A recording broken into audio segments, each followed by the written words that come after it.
Hello students, good morning. Today we will discuss about some Python practice programs of chapter number 2. So let's see. Python practice programs में हम लोग first programme को आज देखेंगे. ये एक सैम्पल प्रोग्राम है और इसे आपको जो है सिस्टम पे रन कर करके इसको आपको देखना है. So the program is given three lists as list 1, list 2 and list 3.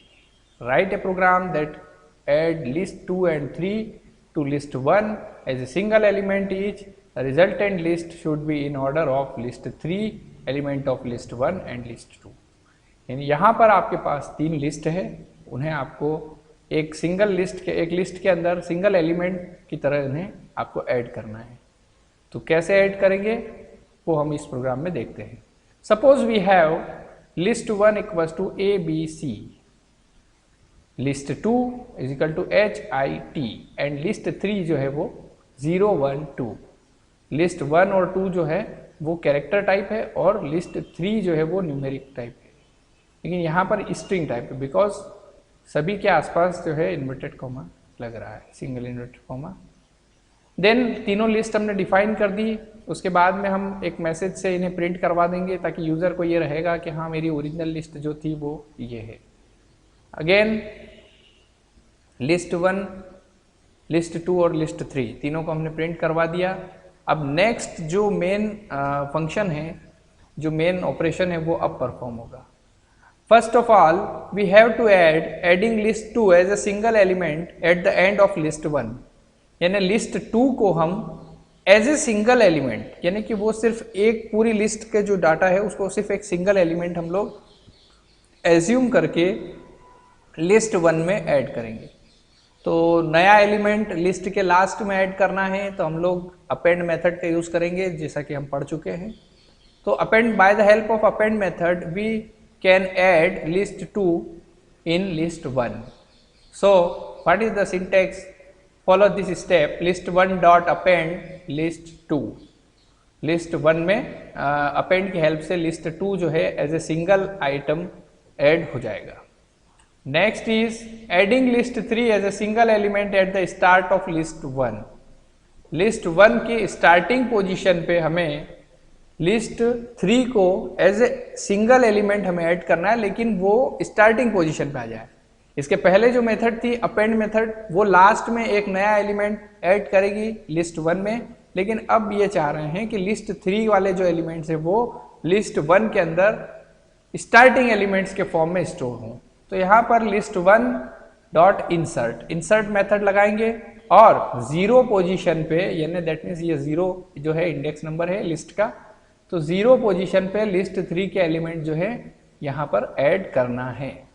किसकी मदद से? Bye the help of insert. और कहाँ करना है? लिस्ट 1 में करना है. देखिए स्टेटमेंट को देख करके ही हम सीधा बता सकते हैं कि वो कहाँ पर वैल्यू जा करके स्टोर होगी और किसके साथ ऑपरेशन परफॉर्म होगा. ठीक है, तो यहाँ पर लिस्ट 1 में लिस्ट 3 के एलिमेंट्स ऐड हो जाएंगे. आफ्टर दैट प्रिंट लिस्ट के एलिमेंट हमें जो है प्रिंट करने हैं. After adding to list individual element list now as, ये तो सिर्फ एक कमेंट है, लेकिन हमें प्रिंट करवाना है अब लिस्ट 1, क्योंकि हमने जितने भी ऑपरेशन, जितने भी लिस्ट को ऐड किया है वो सभी लिस्ट 1 में ही ऐड किया है, तो एज ए सिंगल एलिमेंट. तो देखेंगे यहाँ पर ओरिजिनली का जो हमारा मैसेज था, यानी हमारी जो 3 लिस्टें थी उनका डेटा ये रहा. और after adding to list as a individual element list now as. अब देखिए इसमें ये वाला जो एलिमेंट है 0 1 2, ये इटसेल्फ अपने आप में खुद ही एक लिस्ट है, लेकिन इस दूसरी लिस्ट के अंदर सिंगल एलिमेंट की तरह यहाँ पर स्टोर हो गया है. दैट मीन्स अब इसकी इंडेक्सिंग पोजीशन क्या रहेगी? इस पूरे लिस्ट की इसकी इंडेक्सिंग पोजीशन रहेगी 0. फिर ABC है तो A क्या रहेगा? 1 2 3. फिर अगेन ये पूरी एक लिस्ट है ना. तो यहाँ पर हम लोगों ने क्या किया, जो लिस्ट 1 के एलिमेंट है वो तो एज इट इज ही रहे, लेकिन जो लिस्ट 2 और 3 है उनको एज ए सिंगल एलिमेंट हमने ऐड किया है by the help of append और इंसर्ट मेथड. तो देखेंगे यहाँ पर 0 1 2 इंडेक्स नंबर इसका पूरी लिस्ट का 0 रहेगा क्योंकि ये एज ए सिंगल आइटम है. उसके बाद सेकेंड में 0 1 2 3 और 4 नंबर वाले इंडेक्स पे कौन रहेगा? HIT. ठीक है, तो इस तरह से हम लोग दो लिस्ट को एक सिंगल लिस्ट के अंदर सिंगल एलिमेंट की तरह हम लोग ऐड कर सकते हैं इस प्रोग्राम में। सो इस प्रोग्राम को आप सिस्टम पे रन करके एक बार जरूर देखिएगा। Next program, given 3 list as list 1 ABC, list 2, list 3, write a program that add individual element of list 2 and 3 to list 1. The resultant list should be in order of element of list 3, element of list 1, element of list 2. देखते हैं यहाँ पर क्या हो रहा है। 3 list है हमारे पास और उन्हें हमें प्रोग्राम के अंदर इंडिविजुअल एलिमेंट के फॉर्म में उन्हें ऐड करना है। सबसे पहले वही list 1 ABC, list 2 HIT, list 3 012 print हम करवा देंगे एक बार तीनों लिस्ट को, ताकि यूज़र का आउटपुट स्क्रीन पे पता रहे कि हाँ मेरी लिस्ट ये थी और मैंने ऑपरेशन परफॉर्म किया तो मुझे ये मिला। तो इसके बाद में हम देखेंगे लिस्ट 3 में हम लोग जो है लिस्ट 1 को एक्सटेंड करेंगे। तो list 3 adding element of list 1 eight the end of list 3, यानी लिस्ट 3 के अंदर हम लोग जो है लिस्ट 1 के एलिमेंट ऐड करेंगे इसमें। तो लिस्ट 3 जिस पे ऑपरेशन परफॉर्म करना है उसको बाहर रखेंगे और एक्सटेंड मेथड जो है वो पूरी लिस्ट को लिस्ट 3 के साथ में कनेक्ट कर देंगे। तो यहाँ पर कौन सी लिस्ट, लिस्ट 1। तो लिस्ट 1 जो है by the help of extend method adding to list 3। Next operation, क्योंकि अभी हमारे पास लिस्ट 2 भी तो है, adding element of list 2 at the end of list 3। तो लिस्ट 3 में फिर से एक्सटेंड मेथड लगाएंगे और लिस्ट 2 को भी ऐड कर देंगे। दोनों लिस्ट ऐड हो गई bye the help of extend method. Last में हम लोग क्या करेंगे, लिस्ट 3 जिस पे ऑपरेशन परफॉर्म किया था, अब आउटपुट भी तो देखना है, तो लिस्ट 3 को हम क्या करेंगे, प्रिंट करवा देंगे। प्रिंट करवाने के बाद देखते हैं अगेन यहां पर आप देखेंगे लिस्ट 3 में लिस्ट 2 को एक्सटेंड मेथड की हेल्प से हमने ऐड किया और यहां पर भी लिस्ट 2 यानी ये जो कोड है ये डबल बार आ चुका है। तो इस केस में हम लोग इसे इग्नोर करके लिस्ट 3 को वही पुराने स्टेप से यहीं से हम लोग इसे प्रिंट करवा देंगे। आउटपुट देखेंगे हमारी ओरिजिनल लिस्ट 1 2 3। इसके बाद में after adding element to list individually list now is 0 1 2 ABC HIT। ठीक है, सभी एलिमेंट्स जो हैं लिस्ट 3 के अंदर ऐड हो चुके हैं। लिस्ट 3 में कैसे पता चलेगा, क्योंकि लिस्ट 3 के एलिमेंट है 0 1 2। उसके बाद लिस्ट 1 को ऐड किया था bye the help of extend method और उसके बाद लिस्ट 2। तो ये प्रोग्राम आशा करता हूँ आपको समझ में आया होगा। अब हम देखते हैं नेक्स्ट प्रोग्राम की तरफ बढ़ते हैं। Write a program that check for presence of value inside a dictionary and print its key. एक प्रोग्राम ऐसा हमें बनाना है कि जो लिस्ट के अंदर वैल्यू को चेक करे, है ना, उस वैल्यू को चेक करे जो भी वैल्यू हम देंगे और उसके बाद में उसकी जो की है, क्योंकि डिक्शनरी की और वैल्यू के ऊपर काम करता है, यहाँ पर इंडेक्सिंग का कोई स्थान नहीं रहेगा। तो इस केस में हम लोग क्या करेंगे, पहले वैल्यू चेक करेंगे और वैल्यू की जो की रहेगी वो हमें डिस्प्ले हो जाए कि ये कौन सी की से अटैच है। तो सबसे पहले हमारी जो डिक्शनरी है वो स्टार्ट है आपके सामने करली ब्रैकेट में।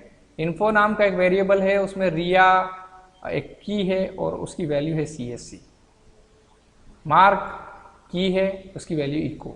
इशप्रीत की है, उसकी वैल्यू इंग्लिश। कमाल की है और उसकी वैल्यू है इन्वायरमेंट साइंस। अब हमने एक दूसरा वेरिएबल लिया, क्योंकि देखिए ये एक डिक्शनरी है। इस डिक्शनरी में अब हमें क्या करना है, प्रेजेंस ऑफ वैल्यू चेक करना है। यानी यूज़र कोई वैल्यू देगा, फिर वो उस लिस्ट में चेक होगी, इस डिक्शनरी में चेक होगी, उसके बाद हमें आउटपुट मिलेगा। तो जो वैल्यू देगा वो कहीं ना कहीं तो स्टोर होगी। तो हम लोगों ने क्या किया, INP नाम का एक वेरिएबल बनाया जो कि वैल्यू इनपुट लेगा यूज़र से। इसके बाद अब जो INP है वो हम उस वैल्यूज़ के अंदर चेक करेंगे। डेट में किसमें, डिक्शनरी में चेक करेंगे हम लोग कि जो हमारी वैल्यू है वो है कि नहीं है। तो सबसे पहले हम लोग इफ़ कंडीशन लगाएंगे, if INP in info dot values, यानी कि जो INP वाला जो डाटा है जो यूज़र ने ऐड किया है वो इन्फो नाम की डिक्शनरी में है कि नहीं, और उसके बाद में वैल्यूज नाम का जो फंक्शन है वही उसकी सिर्फ वैल्यू ही चेक करना है। अभी ये कंडीशन हमने दी। इसके बाद अब सपोज करो अगर हम ये फॉर लूप यहाँ नहीं लगाते तो ये क्या होता है, INP की जो वैल्यू है यानी जो फर्स्ट वैल्यू है बस वही चेक होती, उसके बाद कुछ भी चेक नहीं होगा। ठीक है, वैल्यूज़ जो होती है वो फर्स्ट रिया और CSC तक ही होता है, उसके बाद आगे नहीं बढ़ पाता। इसीलिए हमने वही फिर से फॉर लूप को लगाया जो 1 बाय 1 आगे बढ़ता जाएगा। फर्स्ट में वो रिया को चेक करेगा, फिर मार्क पे चेक करेगा, फिर स्प्रीट पे, है ना, इको, फिर इंग्लिश, फिर इन्वायरमेंट साइंस, ये सभी वैल्यूज़ को वो चेक करेगा। तो सपोज यहाँ पे रहेगा E for a in info. अब इन्फो के ऊपर ही ए लगेगा। ए जो है ये वेरिएबल है जो 1 बाय 1 वैल्यूज को चेक करेगा by the help of for loop. If info of a equal to INP, comparison operator हमने बीच में लगाया है डबल इक्वल्स टू, तो इन्फो ऑफ ए यानी ए की जो वैल्यू है इन्फो के अंदर वो INP के अगर बराबर होती है then print the key of given values is a. तो हमें क्या करना है कि जो ए की जो की रहेगी वही हमें प्रिंट करना है। इसके बाद में अब जब हमें एलिमेंट मिल गया तो प्रोग्राम को आगे बढ़ाने की ज़रूरत क्या है, ब्रेक स्टेटमेंट हम लोग यहाँ पर यूज़ करेंगे जो इस लूप को वहीं पर एंड कर देगा।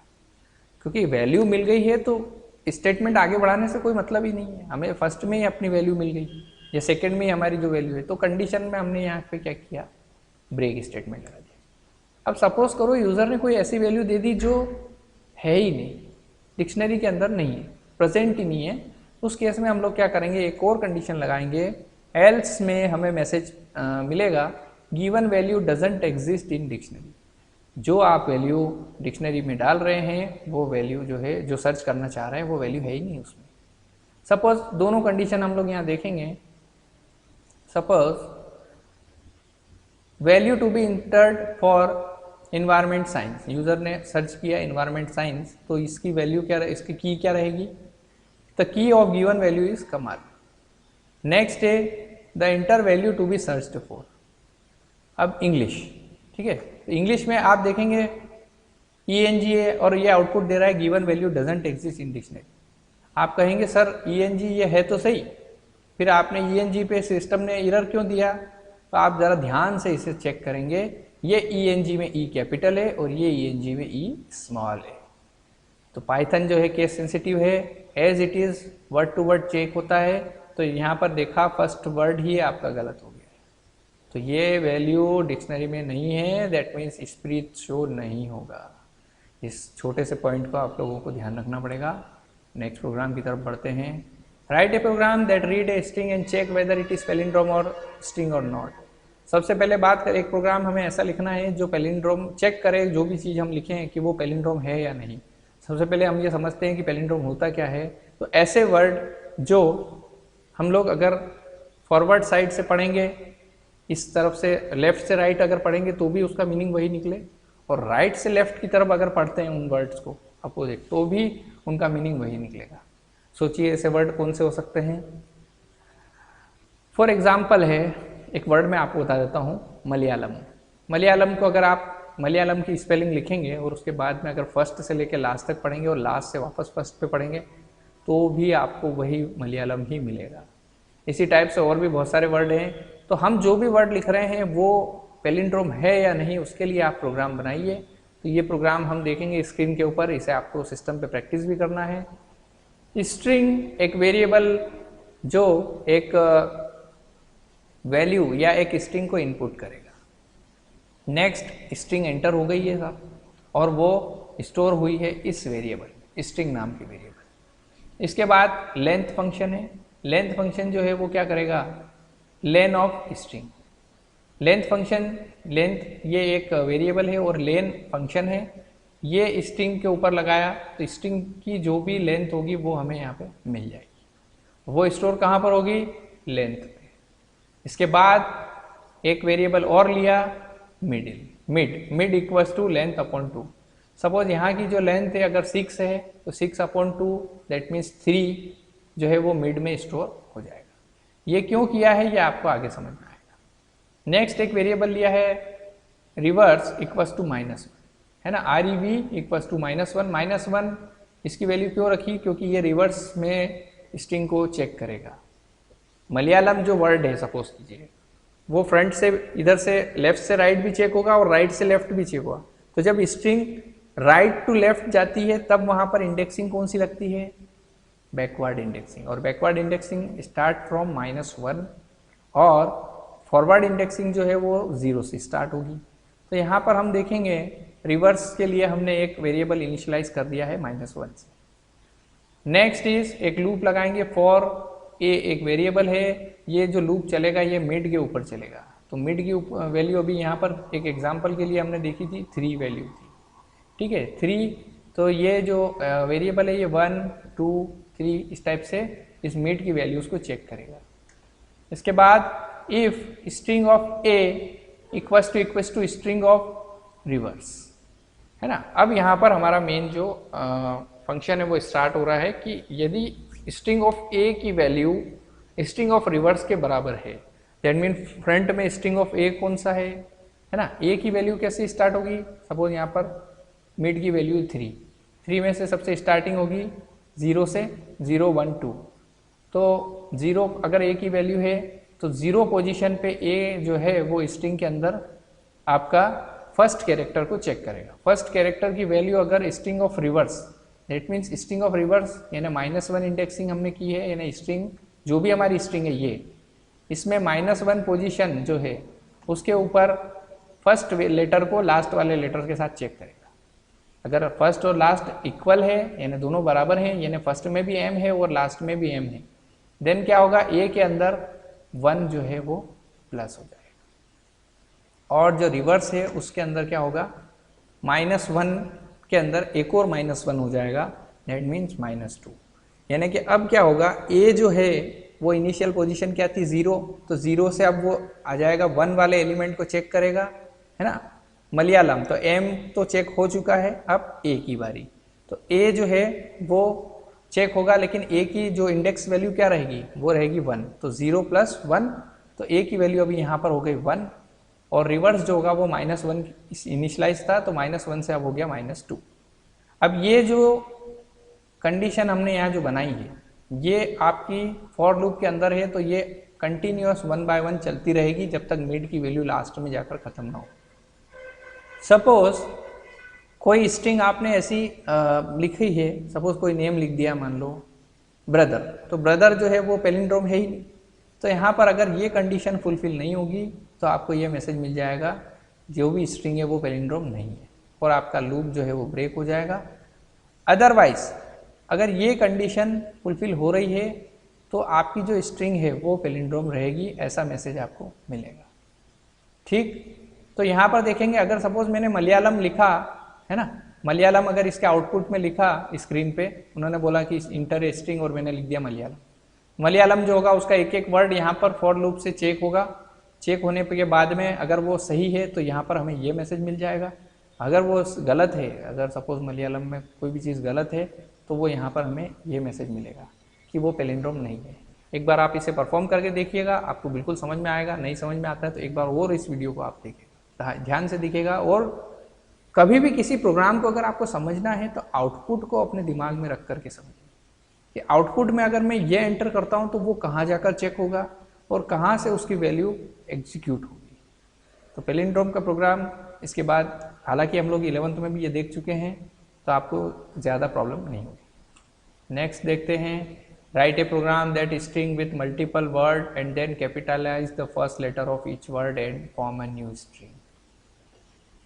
एक स्ट्रिंग हमें एंटर करना है और उसके बाद में उसका जो फर्स्ट वर्ड है ना, हर एक स्ट्रिंग का हर एक लेटर, हर एक वर्ड का फर्स्ट वर्ड कैपिटल हो जाना चाहिए। तो स्ट्रिंग नाम का वेरिएबल लिया हमने, उसमें पूरी लाइन हमारी इंटर करवा दी है by the help of input method.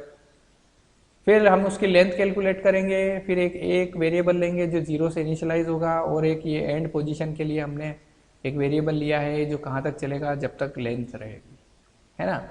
Length की जो भी वैल्यू रहेगी, सपोज 5 अगर मान लो हमारा जो स्ट्रिंग है वो अगर 5 अक्षरों की है तो 5 वैल्यू रहेगी एंड की, और इनिशियलाइज तो 0 से कर ही दिया है। नेक्स्ट स्ट्रिंग 2 नाम का एक वेरिएबल है जिसकी वैल्यू हमने अभी कुछ भी नहीं रखी है, इसे एम्प्टी हमने फिट किया है। इसके बाद अच्छा, एक चीज़ सोचने में आती है कि हम लोग जो ये चीज़ कर रहे हैं हमें कैसे याद आएगा कि हमें यहाँ पर यही चीज़ लेना है। तो इसका सॉल्यूशन ये है कि हमें जो है सबसे पहले जो लॉजिक होगा उसे डेवलप करना पड़ेगा। हर एक लेटर को अगर मैं कैपिटल बनाना है तो मैं क्या करूँगा कि लेंथ जो रहेगी उस लेंथ में हर एक वर्ड को मैं रीड करता जाऊँगा, रीड करने के बाद जो फर्स्ट लेटर होगा उसको मैं अपर केस में कन्वर्ट करूँगा। ये लॉजिक होने के बाद आप यहाँ पर ये स्ट्रिंग 2 जो है जब आप प्रोग्राम बनाए तब मत लिखिए, जब आपको इसकी कमी महसूस हो तब इसको आप यहाँ जाकर के पुट कर दीजिए। ठीक है, तो यहाँ पर हम देखेंगे स्ट्रिंग 2 जो है यहाँ पर एम्प्टी स्ट्रिंग हमने इसको शो किया है, इनिशियलाइज हमने बिल्कुल खाली इसको इनिशियलाइज कर दिया। अब हमने यहाँ पर लगाया है वाइल लूप। वाइल लूप जो है ए एक वेरिएबल है उसके ऊपर लगाया था, तो ए की इनिशियल वैल्यू जो है वो कितनी थी 0, और लेंथ की जो वैल्यू है जो भी स्ट्रिंग यूज़र एंटर करेगा वो उसकी वैल्यू हो जाएगी। सपोज हमारी जो स्ट्रिंग की वैल्यू है सपोज हेलो, तो हेलो में कितने वर्ड हैं HELLO, HELLO 5 लेटर हैं, तो लेंथ हमारी कितनी हो जाएगी 5। तो वाइल जब तक ए की वैल्यू 5 से छोटी रहेगी तब तक ये लूप चलता रहेगा, और जब ये कंडीशन फॉल्स हो जाएगी तब हमारी एल्स की दूसरी कंडीशन स्टार्ट होगी। ठीक है, तो वाइल ए इक्वल्स टू 0, तो बिल्कुल सही बात है, ए जो है वो इनिशियली 0 के इक्वल है, बिल्कुल है क्योंकि हमने शुरू में ही इनिशियलाइज कर दिया।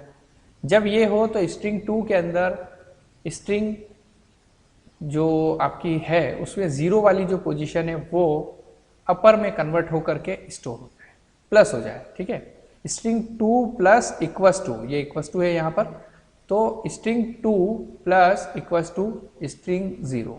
स्ट्रिंग 2 अभी हमारी खाली पोजीशन थी, है ना, यहाँ पर आ गया इसका यूज। ठीक है, इसी के अंदर हमारा स्ट्रिंग जो हम लिखेंगे हेलो, हेलो का जो 0 पोजीशन है, 0 पोजीशन पे कौन सा लेटर है H, तो H जो होगा वो ये इंडेक्स नंबर है 0। ठीक है, इंडेक्स से H जो होगा वो यहाँ पर ये 0 से रिकॉग्नाइज होगा, क्योंकि स्ट्रिंग जब एंटर करेंगे तो H जो होगा वो 0 पोजीशन पे होगा, E जो होगा वो 1 पोजीशन पे होगा। इंडेक्सिंग के थ्रू हम लोग जो है एलिमेंट को मॉडिफिकेशन उसका कर रहे हैं, तो string of 0 dot upper, upper method यानी जो स्मॉल लेटर होगा उसको अपर में कन्वर्ट कर देगा और वो स्टोर हो जाएगी आपकी स्ट्रिंग 2 के अंदर।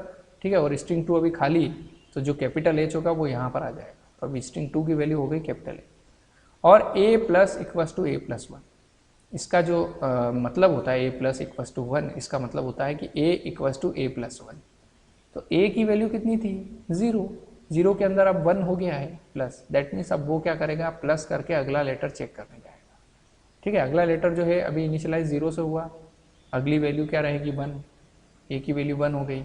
अब 1 देखेगा कि क्या 1 कैपिटल इस 0 के इक्वल है, नहीं है साहब, तो ये वाली जो कंडीशन होगी ये एग्जीक्यूट नहीं होगी सेकेंड इटरेशन में। और जब ये कंडीशन एग्जीक्यूट नहीं होगी तब ये वाली कंडीशन एग्जीक्यूट होगी एल इफ वाली। एल इफ में देखेंगे स्ट्रिंग ऑफ ए, यानी अभी ए की वैल्यू थी 1 और 1 पोजीशन पे स्ट्रिंग ऑफ 1 की पोजीशन पे कौन है ई, क्योंकि एच का काम तो हो गया। अब ई जो है वो इक्वल टू एंड एक ऑपरेटर है जो दो कंडीशंस को एक साथ चेक करने के लिए लगाते हैं। एंड स्ट्रिंग ए प्लस 1 यानी A1 जो है उस पोजीशन ए की A1 पोजीशन पे कौन है ई, ई के बाद में 1 प्लस 1 अगर मैंने किया तो 2 हो गया है ना। स्ट्रिंग ऑफ 2 की वैल्यू जो है वो कितनी हो गई आपकी L, तीसरा वेरिएबल हो जाएगा आपका, तीसरा एलिमेंट आ जाएगा स्ट्रिंग का, वो नॉट इक्वल टू ब्लैंक। ये जो है कंडीशन आपकी फुलफिल होगी, यानी अगर इसका जो है L जो थर्ड एलिमेंट है वो नॉट इक्वल टू अगर 0 है, यहाँ पर कुछ भी नहीं है, तो अगर ये पूरी कंडीशन एग्जीक्यूट अगर होती है तब क्या होगा string 2 plus equals to string of ए, यानी स्ट्रिंग 2 के अंदर क्या होगी स्ट्रिंग ऑफ ए की वैल्यू स्टोर हो जाएगी सीधे सीधे। क्योंकि अब यहाँ पर देखिए अपर केस कुछ भी नहीं है, अपर इस एलिफ के अंदर अपर हमने नहीं लगाया क्योंकि पहला लेटर ही हमें कैपिटल करना था, बाकी के जो लेटर हैं वो उसके साथ में हमें सिर्फ ऐड करना है। तो स्ट्रिंग 2 में हमने क्या किया ई, फिर डबल एल, फिर ओ, ये सब हमने एग्जीक्यूट करते गए। ठीक है, यहाँ पर एग्जीक्यूट किया और हम स्ट्रिंग 2 के अंदर हमने उसको ऐड किया। अब देखेंगे नेक्स्ट स्टेटमेंट में string 2 plus equals to string A plus 1 dot upper. दूसरा अगर जो स्ट्रिंग है उसमें हम क्या करेंगे प्लस करेंगे स्ट्रिंग ए प्लस 1 की वैल्यू को अपर बनाने के बाद, अपर बनाने के बाद हम उसको स्ट्रिंग 2 में ऐड करेंगे और इसके बाद में ए इक्वल्स टू ए प्लस 2 अब जो वैल्यू होगी वो 2 ऐड हो जाएगी ए के अंदर, यानी ए की जो भी वैल्यू थी उसके अंदर 2 ऐड हो जाएगा। ये सब होने के बाद अगर ये सब कंडीशन एग्जीक्यूट नहीं होती है तो अगली कंडीशन है string 2 plus equals to string a, यानी कि जो स्ट्रिंग 2 है वो उसके अंदर स्ट्रिंग ए के जो वेरिएबल हैं, स्ट्रिंग ए जो है यहाँ पर इंडेक्सिंग है, तो इंडेक्सिंग में 0 1 2 3 चलेगी ए की वैल्यू, तो वो जो है स्ट्रिंग 2 के अंदर प्लस होता जाएगा, फिर अगेन ए के अंदर फिर +1 हो जाएगा।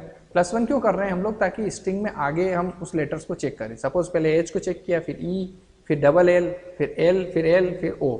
हेलो एक स्ट्रिंग है तो उस स्ट्रिंग को चेक कर रहा है, तो हम लोग यहाँ पर बार बार ए के अंदर +1 करवाते जा रहे हैं ताकि वो नेक्स्ट एलिमेंट पे फोकस करे। इसके बाद ओरिजिनल स्ट्रिंग को हमने प्रिंट किया और कैपिटलाइज वर्ड वाली स्ट्रिंग जो है वो स्टोर हो रही है आपकी स्ट्रिंग 2 के अंदर, है ना। देखिए यहाँ पर स्ट्रिंग 2 पहले इस एम्प्टी पोजीशन पे था, यहाँ पर जाकर के हमने अपर केस वाला लेटर स्टोर किया, सेकंड वाले में फिर से हमने अपर वाला स्टोर किया नेक्स्ट लेटर, और इसके बाद जो स्ट्रिंग 2 की वैल्यू है वो यहाँ पर स्टोर होकर के हमें डिस्प्ले हो जाएगी। इस प्रोग्राम को आप एक बार रन करके देखिए और उसके अंदर एक इम्प्लीमेंटेशन ये करके देखिएगा कि ये वाली वैल्यू अगर हम नहीं लिखें, है ना, string a+1 not equals to, तो क्या होगा। नॉट का सिंबल नहीं लगाते हैं तो क्या होगा। इस तरह से आपको अपना लॉजिक डेवलप करना पड़ेगा। मेरे बताने से यहाँ पे आपको सिर्फ एक आइडिया मिल सकता है, लेकिन लॉजिक जो इम्प्लीमेंट है वो आपको खुद को ही करना पड़ेगा। तो यहाँ पर हमें ये सारे फंक्शन लगा करके देखना है, और अपर की जगह एक बार लोअर को भी लगा करके देखिएगा, तो देखते हैं कि क्या होता है। इस टाइप से आपको ये सारे काम घर पे आपको करना है। नेक्स्ट हमारा प्रोग्राम, तो अब आपके सामने जो आया है असाइनमेंट में मैं आपको ये चैप्टर 2 जो है हमारा फिनिश हो गया है। आप लोगों के लिए असाइनमेंट रहेगा कि पेज नंबर 73 जो सुमित अरोरा वाली बुक है उसमें पेज नंबर 73 से 83 तक सारे प्रोग्राम्स और थ्योरी क्वेश्चन हमें लर्न करना है, याद करना है, क्योंकि उनमें बहुत सारे क्वेश्चन जो एग्जाम्स में आ चुके हैं। और इसके बाद जो प्रोग्राम्स हैं, जो सॉल्व्ड प्रोग्राम्स हैं, उन्हें हमें कंप्यूटर सिस्टम पे परफॉर्म करके देखना है। और कुछ प्रोग्राम उसमें ऐसे हैं एरर फाइंडिंग के। पाइथन में क्या होता है, कभी भी पूरे प्रोग्राम्स नहीं आ पाते, उसमें हमें एक कोड दे दिया जाएगा, कोड के बाद में जो है हम लोग उसके अंदर एरर जो भी आपको बताई जाएगी वो एरर आप उसमें फाइंड आउट करिए। इस टाइप के प्रोग्राम एग्जाम्स में बहुत ज़्यादा आते हैं 1 मार्क्स 2 मार्क्स के अंदर, तो उन्हें भी हमें करना है। तो वो सारे आपको पेज नंबर 73 से 83 पर आपको मिलेगा। इसे आप परफॉर्म कीजिए और जो भी प्रॉब्लम आती है तो आप हमसे पूछिए, डिस्कस कीजिए। ठीक है, thanks for watching, good bye.